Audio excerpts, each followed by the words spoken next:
E aí, vamos falar de Azure?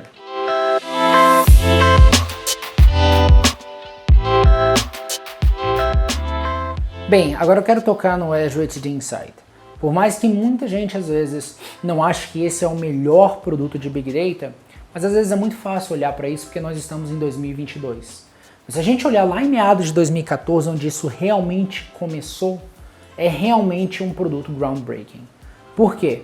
Fazer com que você saia de um setup ou de um momento onde você passa 3, 4, 5 meses para configurar uma infraestrutura e trazer para você um serviço gerenciado open source que possa responder essas necessidades é realmente um dos grandes fatores desse produto.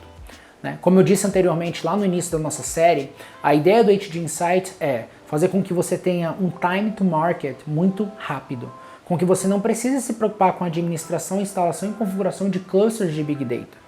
Então, antigamente, se eu quisesse rodar Spark, eu precisaria criar um cluster para isso. A ideia de ter o HD Insight para fazer isso é transformar um deployment que demora meses em minutos. Então, você conseguiria criar e provisionar um cluster em 30, 45 minutos, o que isso na realidade não existia há muitos anos atrás. Quando esse serviço foi lançado, ele foi uma parceria entre a Hortonworks e a Azure, onde eles trocaram figurinhas e trocaram alguns produtos internos para conseguir fazer com que isso realmente funcionasse. E a ideia desse produto é fazer com que você desacople o processamento do storage. Então, quando a gente está dentro do Azure especificamente, qual seria a ideia?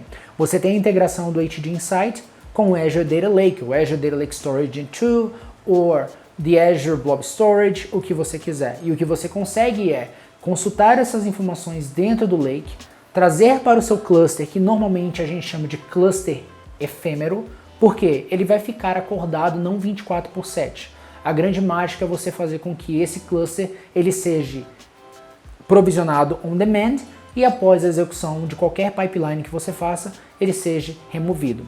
A gente usa o HD Insight até hoje para alguns projetos, principalmente de migrações de pequenos clientes ou de médio clientes, ou até de grandes, na verdade, que vão para dentro da nuvem como primeiro movimento de migração, adequam o seu código com uma fricção muito baixa, porque basicamente, se a gente pensar, se você tem um cluster em Cloudera que você está utilizando em Impala ou qualquer outra fonte de source, como Data Lake, e você quer simplesmente mudar lá para cima, a ideia é você copiar todo esse dado para dentro do Azure Data Lake Gen 2, que é essa recomendação, e utilizar um cluster efêmero, criar esse cluster efêmero, rodar o seu processo de manging de dados de transformação e depois excluir esse cluster. E a informação que foi feita desse Analytics vai estar lá dentro do Data Lake para que uma outra ferramenta de Analytics possa pegar. Então não subestime tanto o HD Insight, como eu vejo isso muito acontecer. Claro que existem vários outros produtos e serviços que a gente vai discutir aqui que trazem muito mais recursos e que te oferecem muito mais possibilidades, mas a gente tem que pensar quando ele foi feito e quais as vantagens que ele trazem e, de novo, construa uma solução que seja baseada na necessidade do seu cliente, não que seja talvez o melhor produto que você ache, porque talvez para a necessidade do seu cliente o melhor produto nesse caso seja o HD Insight.